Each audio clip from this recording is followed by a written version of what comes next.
खेरा जी हैं जो मीडिया और पब्लिसिटी विभाग के भारतीय राष्ट्रीय कांग्रेस के चेयरमैन हैं और आपके लिए एक पहचाना हुआ नाम है। आप सभी के सवाल हम इस प्रेस कॉन्फ्रेंस के बाद लेंगे। कोशिश ये करिएगा कि एक एक व्यक्ति पहले एक सवाल का राउंड पूरा कर ले, उसके बाद दूसरा सवाल हो। और अब मैं टीका चक्रवर्ती को हैंड ओवर करती हूँ, वो आपको एक बार दोबारा बताएंगे बैकऑन। নমস্কার বন্ধুরা, এখানে আসার জন্য অনেক অনেক ধন্যবাদ। আজকে আমাদের সাথে উপস্থিত আছেন আমাদের chairman AICC media and publicity ডিপার্টমেন্টের শ্রী পবন খেরা, এবং তিনি আমাদের কিছু প্রেস বার্তা দেবেন এবং প্রেস বার্তার শেষে আমরা আপনাদের প্রশ্ন নেব। দয়া করে এক এক করে প্রশ্ন করবেন এবং প্রশ্ন উত্তরে পাঠ শেষে হবে। অনেক অনেক ধন্যবাদ এখানে আসার জন্য। ধন্যবাদ गीता जी, अनुमा जी, मेरे साथ मंच पे बैठे आपके वरिष्ठ नेता। त्रिपुरा में यूं तो मैं पहली बार आया हूं, लेकिन त्रिपुरा का मुद्दा दिल्ली में चुनाव आयोग में पिछले 2 महीने में 2 बार है और बड़ा अफसोस होता था ये करते हुए। इतनी खूबसूरत जगह, इतने अच्छे लोग और राजनीतिक संस्कृति इस तरह से दूषित की जा रही है त्रिपुरा। दिल्ली में बैठकर ये देखकर बड़ा अफसोस होता है। 2018 के चुनाव से पहले जो वादे किए गए, 50,000 नौकरियों के वादे हों, वैकेंसीज के वादे हों, वो रबर फार्म के वादे हों, वो इंफ्रास्ट्रक्चर हब बनाने के वादे हों, कोई एक वादा त्रिपुरा के लिए जो किया गया, वो मोदी जी द्वारा किया गया हो या त्रिपुरा में भारतीय जनता पार्टी के नेताओं द्वारा किया गया हो, कोई वादा पूरा नहीं। तो जब चुनाव आता है और कोई भी आपसे वोट मांगने आए, तो मुझे लगता है कि पिछले 5 साल का हिसाब किताब मांगना जरूरी है। हम कुछ खरीदने जाते हैं दुकान पर, पूरा मोल भाव करते हैं, जो चीज खरीद रहे हैं उसके बारे में और लोग क्या कहते हैं यह भी जानते हैं, जानकारी इकट्ठा करते हैं। तो जब 5 साल के लिए हम अपनी सरकार चुनते हैं, तो उस पार्टी ने पिछले 5 साल क्या किया था, अपना मैनिफेस्टो में कितने वादे पूरे किए, ये जानना जरूरी है। आज पूरे नॉर्थ ईस्ट में त्रिपुरा नंबर 1 पर है बेरोजगारी के मामले में, 16.1%, डबल डिजिट। नेशनल एवरेज 7% का है और त्रिपुरा 16.1% बेरोजगारी कोई छोटी बात नहीं होगी। तो यह सोचे बगैर तो हम वोट नहीं देंगे। यह जानना जरूरी है कि इस स्थिति में हम कैसे आए। पूरा विश्व देखता है कि भारत एक नौजवान देश है, यहां सबसे ज्यादा जवान है, और नौजवानों की हमने क्या हालत कर दी बेरोजगारी से, यह भी पूरा विश्व देखता है। व्यापार के नाम पर क्या हुआ यहां? क्या कोई नई इंडस्ट्री आई जिससे रोजगार प्राइवेट सेक्टर में आ सके? नहीं है। और जो छोटे और मध्यम दर्जे के उद्योग होते हैं वो बंद होते चले गए। पॉलिटिकल वायलेंस, राजनीतिक हिंसा के विषय में मैंने शुरू से ही अपनी प्रेस वार्ता उसी से शुरू की। लगातार रिपोर्ट्स आती हैं, हमारे वर्कर्स पर हमले हो रहे हैं, हमारे अजय कुमार पर, सरिता जी पर, सब पर हमले हो रहे हैं। और जब हम चुनाव आयोग के सामने बैठे दिल्ली, उन्होंने भी अफसोस जाहिर किया कि हाँ ये गलत हो रहा है। त्रिपुरा ऐसा है नहीं, त्रिपुरा के लोग ऐसे नहीं है, त्रिपुरा की ऐसी संस्कृति नहीं है। ये संस्कृति थोपी जा रही है भारतीय जनता पार्टी द्वारा त्रिपुरा। 7th पे कमीशन का क्या हुआ, हम ये जानना चाहते हैं। यह भी एक वादा किया था। Where is the 7th पे commission? Where are the 50,000 vacancies? आप 5 साल पहले जो वादे कर गए थे, अब आप किस मुंह से वापस वोट मांगने आएंगे? हम मोदी जी से और अमित शाह से ये जानना चाहते हैं, नड्डा जी से ये जानना चाहते हैं। अगरतला की सड़कों पर जहां देखो बड़े बड़े पोस्टर लगे हुए हैं, मोदी जी मुस्कुरा रहे हैं, नड्डा जी हंस रहे हैं। महंगाई की क्या हालत है? आपके चेहरे पे मुस्कान आ कैसे रही? पेट्रोल की कीमत, गैस सिलेंडर की कीमत, खाने के तेल की कीमत, और फिर भी आप मुस्कुरा रहे हैं। त्रिपुरा के साथ धोखा हुआ, त्रिपुरा के नौजवान के साथ धोखा हुआ है, त्रिपुरा की महिलाओं के साथ धोखा हुआ है, और इस धोखे का बदला त्रिपुरा लेगा, शांति से लेगा, वोट डालकर लेगा। त्रिपुरा के लोगों को डराया जा रहा है, त्रिपुरा के वोटर को डराया जा रहा है। त्रिपुरा का वोटर करेगा नहीं, घबराएगा नहीं, वो बदलाव के लिए वोट देना चाहता है, वो बदलाव के लिए वोट देगा। और जब नतीजे आएंगे, ये जो पोस्टर पे मोदी जी और नड्डा जी और अमित शाह मुस्कुराते हुए दिख रहे हैं ना, ये मुस्कान दूर हो जाएगी। अगले 5 साल हमारा वादा है कि त्रिपुरा के लोगों के चेहरे पर मुस्कान हम वापस लाएंगे। जो महंगाई का वजन लोगों के कंधे पर लाद दिया गया है, वो वजन हम कम करेंगे। नौकरियों की बात गंभीरता से हम करेंगे और वही वादा करेंगे जो हम पूरा कर सकते हैं।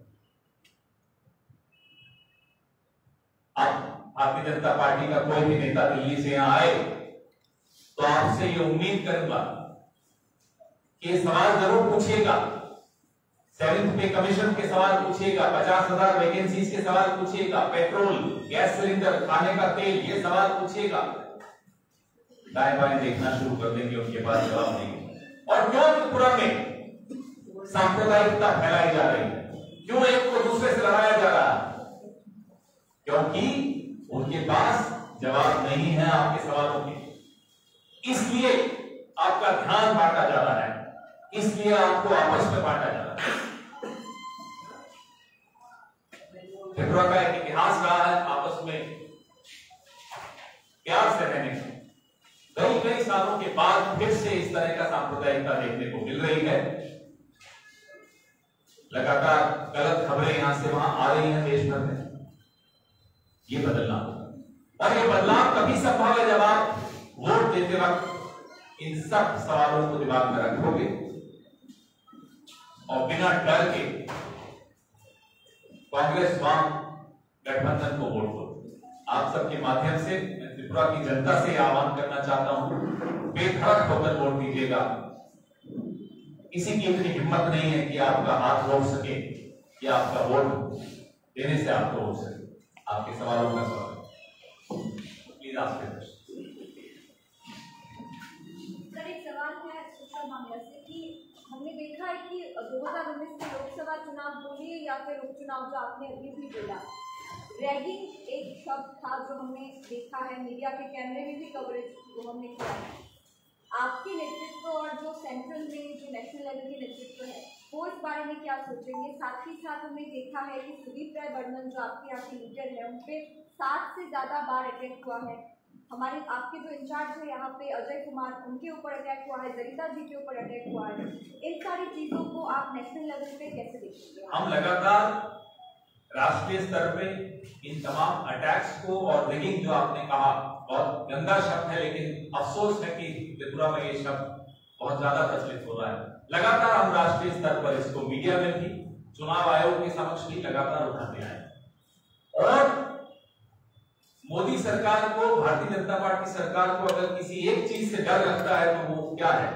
वो है नेगेटिव पब्लिसिटी। क्योंकि पूरा खर्चा वो अपने छवि को निखारने के लिए करते हैं, करोड़ों अरबों रुपए का खर्चा उस पर करते हैं। तो जब भी हम इस तरह की बातों को राष्ट्रीय स्तर पर उठाते हैं, वो लोग घबरा जाते हैं। और हम ये वादा करते हैं कि त्रिपुरा भले दिल्ली से दूर है, हमारे दिल से दूर नहीं है। हम लगातार इन मुद्दों को उठाएंगे, दबाव बनाएंगे, चुनाव आयोग पर भी दबाव बनवाएंगे, राष्ट्रपति जी के यहाँ जाना पड़े तो वहां भी जाएंगे, और हर स्तर पर इन मुद्दों को उठाकर सरकार को मजबूर करेंगे कि फेयर पोल होना जरूरी है, निष्पक्ष चुनाव होना आवश्यक है।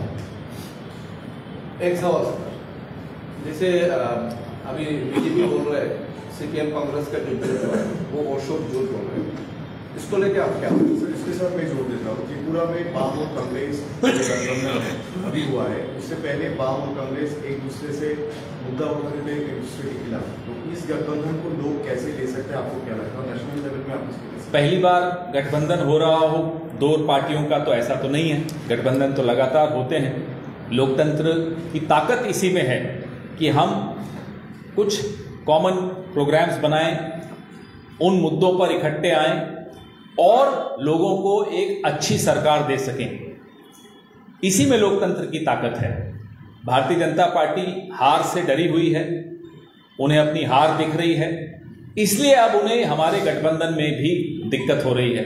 जब वो गठबंधन करते हैं, कश्मीर में महबूबा मुफ्ती के साथ गठबंधन करते हैं, कोई बात नहीं। अलग अलग राज्यों में, पंजाब में अकाली दल के साथ किया था,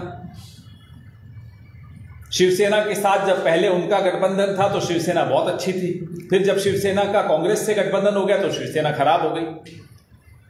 तो इस तरह का ढोंग नहीं चलता। लोकतंत्र है, इसमें पार्टियां साथ भी आएंगी। साथ आने के पीछे मंशा क्या है, नीयत क्या है, प्रोग्राम क्या है, सरकार चलाने की विजन क्या है, नौजवानों के रोजगार के लिए क्या फॉर्मूला है, यह सब चीजें मायने रखती हैं। बाकी सब बातें बिल्कुल कोई मायने नहीं रखती।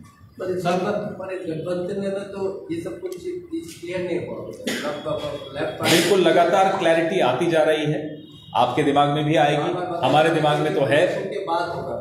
नहीं, ऐसा नहीं होता। लोगों को आज सबसे पहली प्राथमिकता त्रिपुरा के लोगों की है कि किस तरह से भारतीय जनता पार्टी को त्रिपुरा से बाहर किया जाए। उन्हें सब पर भरोसा है, भारतीय जनता पार्टी पर भरोसा नहीं। उन्हें भरोसा है हमारी नीयत पर, उन्हें भरोसा है कि ये वाम और कांग्रेस मिलकर जो भी देंगे भारतीय जनता पार्टी से लाख गुना बेहतर होगा। यह भरोसा सबसे पहली चरण होता है, पहला कदम होता है। उसके बाद सब कुछ स्पष्ट होता चला जाता है। तो किसी के भी मन में कोई शंका या संशय नहीं रहना चाहिए।